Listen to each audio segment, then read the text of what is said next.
ጥቅምት 1900 የተነሳውን የጦር ኃይል ታሪካችንን ይዘን በዱላ ቅብብል ዛሬ ላይ ደርሰናል።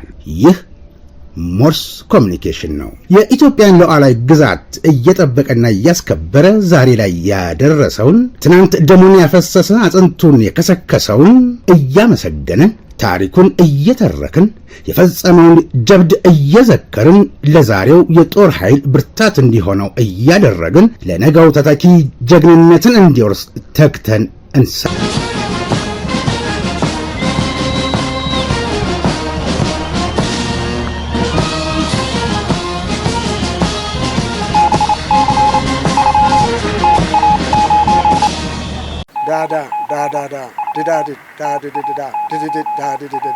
ሞርስ ማለት ይችላል። ይህ ሞርስ ነው የሚያዘጋጀው ወንድም ኢዮብ ዳ። ጤና ይስጥልኝ። ይህ በሞርስ ኮሙኒኬሽን ተዘጋጅቶ በሳምንት 3 ቀን ወደ እናንተ የሚደርሰው የዜና መርሃ ግብር ሲሆን የጥቅምት 3 ቀን 2018 ዓ.ም የሞርስ ዜና እነሆ ጀመረ።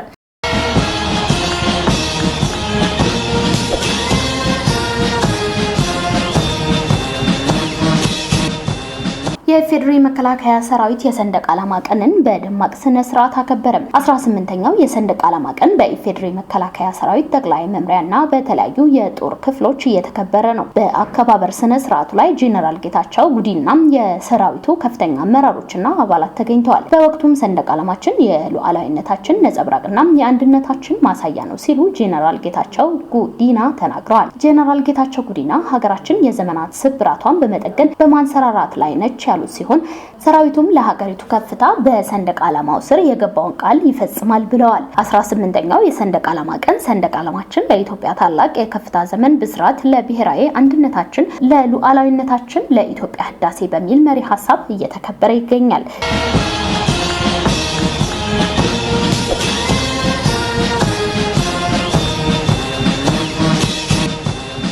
አባይ ባንክ የ15ኛ ዓመት የምስረታ በዓሉን ምክንያት በማድረግ ከኢትዮጵያ ደም ባንክና የህብረ ህዋስ አገልግሎት ጋር በመተባበር በሀገር አቀፍ ደረጃ የደም ልገሳ መርሃ ግብር ማካሄድ ጀምሯል። በደም ልገሳ ማስጀመሪያ መርሃ ግብሩ ላይ ንግግር ያደረጉት የአባይ ባንክ የስትራቴጂ ዋና መኮንን አቶ ወንዲፍራው ታደሰም በዛሬው ዕለት በአዲስ አበባ ከተማ ውስጥ በ6 ቅርንጫፎች ደም እየተለገሰ መሆኑን ገልጸዋል። በቀጣይ ሰኞም ደም ልገሳው ይቀጥላል። ወደ 90 የሚሆኑ ሰዎችም ደም ይለግሳሉ የሚል እቅድ አለን። በሀገር አቀፍ ደረጃ ከ600 በላይ ለጋሾች ደም ይለግሳሉ ብለን እናስባለን ሲሉም ተናግረዋል። አክለውም በሁሉም ቅርንጫፎቻችን የሚገኙ ሰራተኞችም ደንበኞችና ከመላው የባንካችን ቤተሰቦች ከተውጣጡ ከ1000 በላይ በጎ ፈቃደኛ ደም ለጋሾችን በማንቀሳቀስ ለህይወት አድን ዓላማ ቀጥተኛ አስተዋጽኦ በማድረጋችን ደስተኞች ነን ብለዋል። ይህ የበጎ አድራጎት ስራ የ15 ዓመት ጉዟችንን በድምቀት ለማክበርና ለማህበራዊ ኃላፊነት ያለንን ዘላቂ ቁርጠኝነት ያጠናክራል ሲሉም ነው የተናገሩት። በዚህ መርሃ ግብር ላይ የተገኙት በኢትዮጵያ ደም ባንክና የህብረ ህዋስ አገልግሎት ውስጥ የደም ለጋሾች ተወካይ ዴስክ ኃላፊ ሙላት በቀለ በበኩላቸው አባይ ባንክ በመላው ሀገሪቱ በሚገኙ ቅርንጫፎች የደም ልገሳ ፕሮግራም በማካሄድ የወገንን ህይወት እየታደገ ነው ሲሉም ተናግረዋል። በባለፉት በዓላት ወቅት ከፍተኛ የሆነ የደም እጥረት ተከስቶ እንደነበር ያስታወሱት ኃላፊው አባይ ባንክ እጥረቱን በመገንዘብ በዛሬው ዕለት ሰራተኞቹ ደም እንዲለግሱ እያደረገ ነው። በሚተካ ደም የማይተካውን የሰው ልጅ ህይወት ለማዳን ፕሮግራሙን በማዘጋጀቱም ደስ ብሎናል ሲሉም ነው የገለጹት። አባይ ባንክ ከ71 ቢሊዮን በላይ ተቀማጭ ገንዘብ፣ 7 ቢሊዮን ብር የተከፈለ ካፒታል እንዲሁም ጠቅላላ ሀብቱ 91 ቢሊዮን ብር መድረሱም ተነስቷል።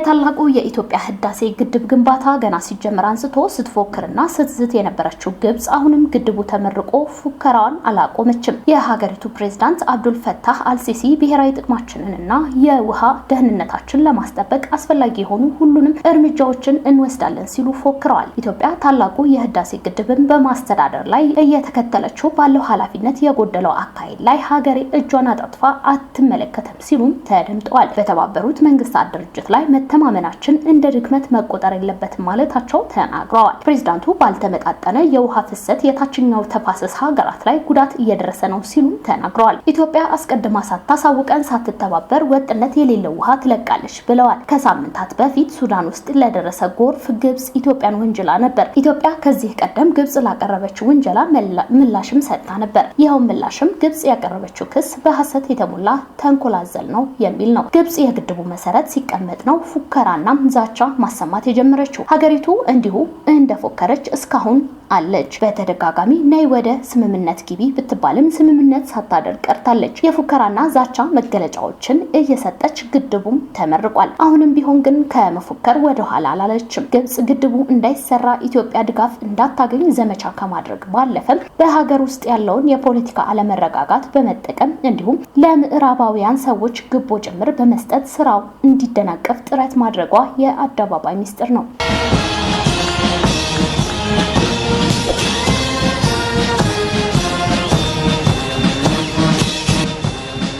ከነሐሴ 1 ቀን 2017 ዓ.ም ጀምሮ በከፊል ዝግ ሆነው የቆዩት የፌዴራል ፍርድ ቤቶች ከሰኞ ጥቅምት 3 ቀን 2018 ዓ.ም ጀምሮ መደበኛ አገልግሎት መስጠት ይጀምራሉ። የፌዴራል ፍርድ ቤቶች ዳኞች የሚሰጡት የዳኝነት አገልግሎት ክብደትና ውስብስብነትን ግምት ውስጥ በማስገባት በቂ እረፍት እንደሚያስፈልጋቸው ታምኖበት በየዓመቱ መጨረሻ ለተከታታይ ለ2 ወራት ማለትም ከነሐሴ 1 ቀን እስከ መስከረም 30 በከፊል ዝግ እንደሚሆን ይታወቃል። ፍርድ ቤቶች በከፊል ዝግ ሆነው የሚቆዩባቸው የ2 ወራት ጊዜ በባህሪያቸው አስቸኳይ የሆኑና ጊዜ የሚሰጡ እንዲሁም ለውሳኔ የደረሱ መዝገባትን መርምረው ውሳኔ መስጠት አገልግሎት ቀጥለው ቆይተዋል። በከፊል ዝግ ሆነው የቆዩት ፍርድ ቤቶች ከሰኞ ጥቅምት 3 ቀን 2018 ዓ.ም ጀምሮ መደበኛ አገልግሎታቸው መስጠት እንደሚጀምሩ የፌዴራል ጠቅላይ ፍርድ ቤት አሳውቋል። የፌዴራል ጠቅላይ ፍርድ ቤት ይግባኝ ሰሚ ችሎት አድራሻም ቀድሞ ከነበረበት አድራሻ በመቀየር የፌዴራል ጠቅላይ ፍርድ ቤት ይግባኝ ሰሚ ችሎት አድራሻም ቀድሞ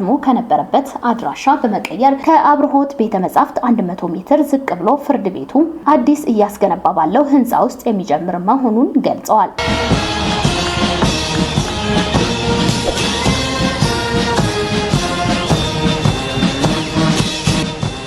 የተወደዳችሁ ቤተሰቦቻችን በሞርስ ኮሙኒኬሽን ተዘጋጅቶ በሳምንት 3 ቀን ወደ እናንተ የሚደርሰው የሞርስ ዜናችን እንደቀጠለ ነው። ወደ ሌላኛው ዜናችን ተሸጋገርን። የትግራይ ክልል ታጣቂዎች ራሱን TDF የሚለው ኃይል ለተቃውሞ መቀሌ ከተማ አደባባይ ወጥቷል። ጥቅማችን ይከበር በሚል ነው ለጥያቄ ሰልፍ ያደረጉት። ዛሬ ሰኞ ይህ ሰልፍ ከመደረጉ በፊት ከሰሞኑ መንገድ በመዝጋት ተቃውሞ ሲያሰሙ ነበር። እዮብ ደመቀ ተጨማሪ አለው። የህወሓት ቡድን አመራሮች ስልጣን ፍለጋንና የተፈጸመን ጥፋት ተጠያቂ ላለመሆን ማምለጫ ዘዴ ያደረጉት ጦርነት በመናፈቅና ንጹሃንን በመማገድ መሆኑ የቀደመ ታሪኩ ይሁን ያሁኑም ጽምዶ ፈጠርኩ ብሎ የሚጎስመው የጦርነት ነጋሪት ተጠቃሽ ነው። ይህ ወላጅን በሐዘን እያቆራመደ እንባ ቢበዛበት ምልክት ቢሆነው እየተባለ ይመስል ጥቅምት 1 ቀን 2018 ዓ.ም የመሬት መንቀጥቀጥ ተከስቶ ንዝረቱ በትግራይ ክልል 6 የመኖሪያ ቤቶችን አፈረሰ። ከምስራቃዊ አጽቢ ወንበርታ ወረዳ 26 ኪሎ ሜትር ርቀት ላይ የተከሰተው በሬክተር ስኬል 5.6 የተለካ የመሬት መንቀጥቀጥ ተከትሎ በቃል አሚን ቀበሌ ገበሬ ማህበር በኋላ መንደር 6 ቤቶች በከፊል የፈረሱ ሲሆን ከባድ ባይሆንም ትናንት ጥቅምት 2 2018 ዓ.ም የመሬት ንዝረቱ በተወሰነ መልኩ ቀጠለ። ከዚህ ከተፈጥሮ የመነጨው የመሬት መንቀጥቀጥ ጋብ ሲል በማግስቱ ዛሬ ጥቅምት 3 ቀን ይዋጉልናል፣ አገር አፍርሰን አገር እንገነጥላለን ብለው ለእኩይ ሴራቸው ሲያዘጋጇቸው የነበሩ ታጣቂዎቻቸው መሬት የሚያርድ የተቃውሞ ሰልፍ አካሂደዋል። ለሞርስ ከመቀሌ የደረሱ መረጃዎች እንደሚያመለክቱት በህወሓት ቡድን ያልተገባ ድርጊት መፈጸሙና ያላመኑበትን ጦርነት ያካሂዳሉ ተብለው ከነበሩት ገሚሱ በአብላጫ ቁጥር ወደ የአምሃራ ነጻ መሬት የገቡ ሲሆን በመቀሌና አካባቢው ቀርቶ የነበረው ዛሬ ሰኞ መቀሌን በተለይ ሐውልቲ የሚገኘውን የነሞንጆሪኖን ቢሮ በመክበብ ተቃውሞውን ሲያሰማ ውሏል። የነሞንጆሪኖን ቢሮ በመክበብ መንገዶችን ዘግቶ የዋለው የህወሓት ታጣቂ ዛሬ በቃ በሚል አምርሮ መውጣቱን እነሞንጆሪኖ ያልጠበቁት መርዶ ሆኖባቸዋል። ታጣቂው መቀሌን ያንቀጠቀጠና ሐውልቲ የሚገኘውን የህወሓት ቢሮ እያራደው የተቃውሞ ሰልፍ ከመደረጉ 2 ቀናት በፊት የቡድኑ አመራሮች የመገምገሚያ ቅጽ አዘጋጅተው በካድሬዎቻቸው አማካኝነት በትነው ነበር። የትግራይ ህዝብ ለጦርነት እየቀሰቀሰ ነው፣ የህልውና አደጋ ስለገጠመን ትናንት በህዝባችን ላይ የዘር ማጥፋት ወንጀል ከፈጸሙ አካላት ጋር ግንባር ወይም ጽምዶ ለመፍጠር ተገደናል እያለ ህወሓት ድንገት ድል ቢቀናው በሁለቱ ተጣማጆቹ ላይ በመገምገሚያ ቅጹ ላይ በአብዮታዊ ዲሞክራሲ የፖለቲካ መስመር ዙሪያ ያለው ግንዛቤን ለማወቅ ከጅሏል። ሁሉም የድርጅቱ አባልና የጋራ መረዳትና ግንዛቤ አለው ወይ ተብሎ የመጀመሪያ የሆነው የመገምገሚያ ነጥብ በአብዮታዊ ዲሞክራሲ የፖለቲካ መስመር ዙሪያ ያለውን ግንዛቤ ተመለከተ ነበር። ሁለተኛው በነጻ መሬት ባለው ኃይልም ይሁን ከህወሓት ለቀው በመውጣት ስምረት በሚል ባደራጁት ፓርቲ ዙሪያ ያለው አመለካከት ምን ይመስላል? እነዚህን ሁለት አካላት እንዴት ትረዳቸዋለህ? ጠላቶች ናቸው ወይስ አይደሉም ይላል። ሶስተኛው አካባቢያዊነት እንዴት ይገለጻል? በእኛ ነባራዊ ፖለቲካ ውስጥ ያለበት ደረጃስ ምን ይመስላል ሲል በአራተኝነት በምዕራብ ትግራይ ወልቃይት ወራሪዎች ያደራጁትን መዋቅር በማፍረስ የትግራይ ግዛት አንድነት በተረጋገጠ ሁኔታ የቀደመው የህወሓት የጸጥታና የአስተዳደር መዋቅር ተመልሶ ተፈናቃዮች ይመለሱ የሚለውን የእኛን ጥያቄ ወደ ጎን በመግፋት በፕሪቶሪያው ስምምነት መሰረት ቅድሚያ ለሰብአዊነት ትኩረት በመስጠት ተፈናቃዮች ወደ ቀያቸው ይመለሱ፣ የወሰን ጥያቄም ሆነ ሌሎች አስተዳደራዊ ጉዳዮች በቀጣይ ይታያሉ የሚለውን የብልጽግናን አቋም እንዴት ትመለከተዋለህ የሚለው ተከትሏል። ከህወሓት መዋቅር ውጭ ተፈናቃዮች ወደ ቀያቸው ቢመለሱ የሚደርሰው ጉዳት ምን ይመስላል? በግልህ ወይም በግልሽ ከህወሓት መዋቅርና ለተፈናቃዮች ደህንነት ዋስትና የሚሰጥ የህወሓት የጸጥታ መዋቅር አካል ሳይኖር ተፈናቃዮች ወደ ምዕራብ ትግራይ ወልቃይት እንዲመለሱ ትደግፋለህ? በእኛ በኩል የጸጥታ ኃይላችን አስቀድመን መዋቅር በመዘርጋት ተፈናቃዮችን ወደ ቀያቸው እንመልሳቸው ብንል ጦርነት ይነሳል። ጦርነት ደግሞ የእኛ ምርጫ አይደለም። በዚህ ረገድ ያንተ ምልከታ ምንድነው? ምንስ ይበጃል ትላለህ? የሚልም ጥያቄ አለው። በሐራ መሬት የሚገኙ ታጣቂ አዛዥ የሆነው ብርጋዴር ጀነራል ገብረ እግዚአብሔር በየነ ወዲያን ጥሩም ወልቃይት ለሚመለሱ ተፈናቃዮች የጸጥታ ጥበቃ ዋስትና ለመስጠት ዝግጁ ነን የሚለው እሱ እሰጣለሁ የሚለው የደህንነት ዋስትና ኮሎኔል ደመቀ ዘውዱ ወደ ቀያቸው ለሚመለሱ ተፈናቃዮች እሰጣለሁ ከሚለው የደህንነት ዋስትና አንድና ተመሳሳይ ነው።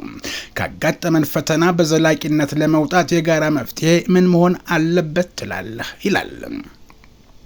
ይኸው የህወሓት የመገምገሚያ ቅጽ ሲቀጥል ብልጽግና ዳግም በትግራይ ህዝብ ላይ ወረራ ለመክፈት እየተዘጋጀ ነው። የብልጽግናን ዳግም ወረራ ለመቀልበስ ትናንት በህዝባችን ላይ ጄኖሳይድ ከፈጸሙ አካላት ጋር ሻዕቢያና ፋኖ ጋር ግንባር ወይም ጽምዶ ፈጥረን ብንመክት የሚኖረው ጥቅምና ጉዳትን አብራራ ይላል። የትግራይ ህዝብ ቀዳሚ ጠላት ማን ነው? የህዝባችንን ጠላቶች በቅደም ተከተል አስቀምጥ ይላል።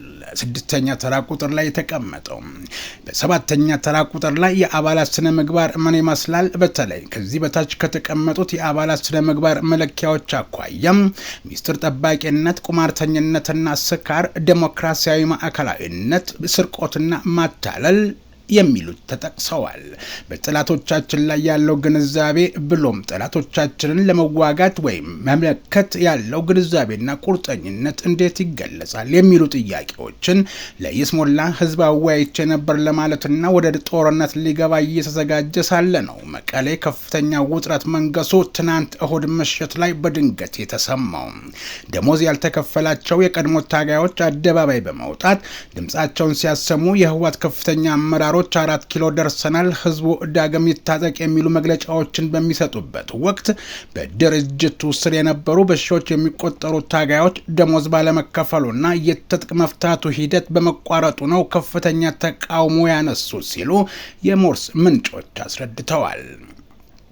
ከመቀሌ የደረሰን መረጃ እንደሚያመለክተው ደሞዝ ለወራት እንዳልተከፈላቸው የሚናገሩት የቀድሞ ታጋዮች ዛሬ መቀሌ ከተማን አደባባዮች በተለይም የሰማዕታት ሐውልት አካባቢን በሰላማዊ ሰልፍ አጥለቅልቀውታል። ሰልፈኞች ደሞዛችን ይከፈለን፣ ለከፈልነው መስዋዕትነት ምላሽ እናጣለን ወይ እና የትጥቅ መፍታት የመልሶ ማቋቋምና የማህበራዊ ውህደት ሂደት ለምን ተቋረጠ የሚሉ መፈክሮችን ሲያሰሙ ውለዋል። ይህ ክስተት የህወሓት አመራሮች በሚዲያ ቀርበው ከሚያሰሙት የኃይልና የድል ገለጻ በተቃራኒ ድርጅቱ በራሱ ታጋዮች ዘንድ ከፍተኛ የሆነ አማኔታ እያጣና ውስጣዊ ችግሮች እንደተጫጫኑት በግልጽ ያሳያል ተብሏል። አንድ ስሙን መግለጽ ያልፈለገ የቀድሞ ታጋይ እነሱ ስለ 4 ኪሎ ሲያወሩ እኛ ለልጆቻችን የምናበላው ዳቦ አጥተናል፣ የከፈልነውን መስዋዕትነት ረስተውታል ሲል በምሬት ተናግሯል። በአካባቢው ከፍተኛ ውጥረት የነገሰ ሲሆን ከክልሉ ጊዜያዊ አስተዳደርም ሆነ ከህወሓት ቡድን አመራሮች ይህ ዘገባ እስከተጠናቀረበት ጊዜ ድረስ የሰጡት ምላሽ የለም።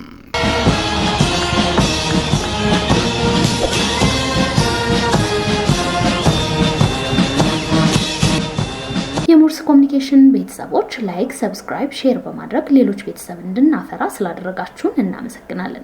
ከውጭ ወዳገኘነው መረጃችን ስናልፍ ማሊ የአሜሪካ ጎብኚዎች ለቪዛ $10,000 እንዲያስይዙ ወሰነች። የምዕራብ አፍሪካዋ ሀገር ማሊን ለመጎብኘት ወይም ለስራ የሚመጡ የአሜሪካ ዜጎች ቪዛ ለማግኘት $10,000 እንዲያስይዙ የሀገሪቱ መንግስት ወስኗል። ይህ የሀገሪቱ ውሳኔ የመጣው የአሜሪካ መንግስት በዜጎች ላይ ተመሳሳይ የሆነ እርምጃ ካስቀመጠ በኋላ ነው። በማሊ የሚገኘው የአሜሪካ ኤምባሲ ክፍያው የተወሰነው የአሜሪካን ድንበሮችና የሀገሪቱ ብሔራዊ ደህንነት ለመከላከል እንደሆነም አርብ ዕለት ገልጾ ነበር። የማሊ የውጭ ጉዳይ ሚኒስቴር እሁድ ዕለት የማስያዣ ገንዘብ የተወሰነው በተናጠል መሆኑ አሳውቋል። ለአሜሪካውያን ዜጎች ተመሳሳይ የሆኑ የቪዛ ፕሮግራም እንዲኖር ያደርጋል ብለዋል። የቪዛ ፖሊሲ ለውጥ የመጣው ሁለቱ ሀገራት ዲፕሎማሲያዊ ግንኙነታቸውን ለማሻሻል እየጣሩ ባለበት ወቅት ነው። ባለፈው ዓመት ሐምሌ ወር ላይ ማሊን የጎበኙ የአሜሪካ ባለስልጣናት በጸረ ሽብር ትብብር፣ በኢኮኖሚ አጋርነት እንዲሁም የማሊን የወርቅና የፕላቲኒየም ማዕድናት ክምችትን መጠቀምን በተመለከተ ተወያይተው ነበር። እንደ አውሮፓውያን አቆጣጠር በ2021 በማሊ በጀነራል አስሚ ጎይታ የተካሄደውን መፈንቅለ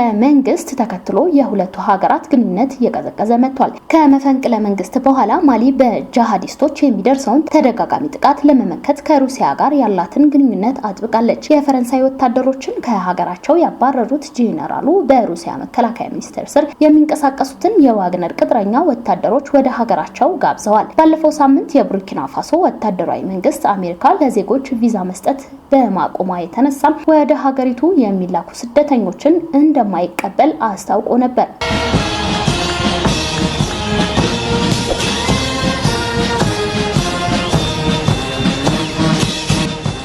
የሰኞ ጥቅምት 3 ቀን 2018 ዓ.ም የሞርስ ዜና የእስካሁኑ ያደመጣችሁትን ወይም የተከታተላችሁትን ይመስል ነበር። በሚቀጥለው ቀናት እስክንገናኝ መልካም ቆይታ ይሁንላችሁ።